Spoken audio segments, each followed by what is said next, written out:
Market పోయి మనము చూస్తే వరల్డ్ వైడ్గా అంటే గ్లోబలైజేషన్ అంటాం కదా, ఆ రకమైన పంటకు సంబంధించిన అన్ని దినుసులు మనకు దొరుకుతుంటాయి. బట్ ఒక్కటి మనము యాక్చువల్గా గమనిస్తే ఒక్కొక్క ప్రదేశంలో ఒక్కొక్క తత్వం ఉంటుంది. అక్కడ ఆ పంటలు మాత్రమే పడతాయి. ఫర్ ఎగ్జాంపుల్ చెప్పాలంటే గోధుమ ఎక్కువ మధ్యప్రదేశ్, మహారాష్ట్ర, ఉత్తరప్రదేశ్. ఇక్కడ చూస్తే మీకు ఇది మధ్యప్రదేశ్ ఏరియా. ఇక్కడ మీకు చూస్తే జొన్నలు, తర్వాత కందులు, పల్లీలు, గోధుమ, చామగడ్డ చూసాం. ఇక్కడ ఈ ఏరియాలో చాలా చామగడ్డ పండిస్తున్నారు. మన సౌత్ ఇండియాకి వస్తే మన దగ్గర కూడా ఒకప్పుడు పండించేది, యాక్చువల్గా కుసుములు పండించేది, జొన్నలు పండించేది. ఈవెన్ గోధుమలు అంటే నాకు తెలిసి చాలా తక్కువ. గోధుమలు అక్కడ ఒకప్పుడు అంటే నాకంటే ఇంకా పూర్వం వాళ్ళు పండించేది బహుశా. నా జనరేషన్ వరకు అయితే గోధుమలు చాలా తగ్గిపోయినాయి. కేవలం ఇప్పుడు అక్కడ ఉన్న పంట పొలాలన్నీ కూడా చేన్లన్నీ పొలాలుగా మార్చి కేవలం వరి పంటకు మాత్రమే ప్రిఫరెన్స్ ఇస్తున్నారు. మా ఊర్లో కొన్ని ప్లేసెస్ ఉన్నాయి.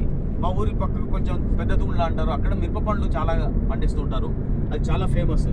నేను ఏమంటా అంటే యాక్చువల్గా భారతదేశంలో ఎక్కడో హిమాలయాస్లో యాపిల్ ఇవాళ మనం పల్లెల్లో తింటున్నాము. అంటే దానికి కారణం ఏంటంటే దానికి ట్రాన్స్పోర్టేషన్ చాలా ఈజీ అయిపోయింది. తర్వాత ఒక చోటు నుంచి ఒక చోటుకి దాన్ని నిలువ ఉంచి తీసుకువచ్చే కంటైనర్స్ కూడా డెవలప్ అయినాయి కనుక మనం ఎంజాయ్ చేస్తున్నాం. మనము కొన్ని పంటల విషయం మాట్లాడితే యాక్చువల్గా ఒక చిన్న కొత్తిమీరను మనము సాగు చేసి పండియాలంటే చాలా కష్టం. ఎందుకంటే ధనియాలు బడి చేసిన తర్వాత ధనియాలు అలికిన తర్వాత 4, 5, 6 రోజులకు మొలుస్తుంది.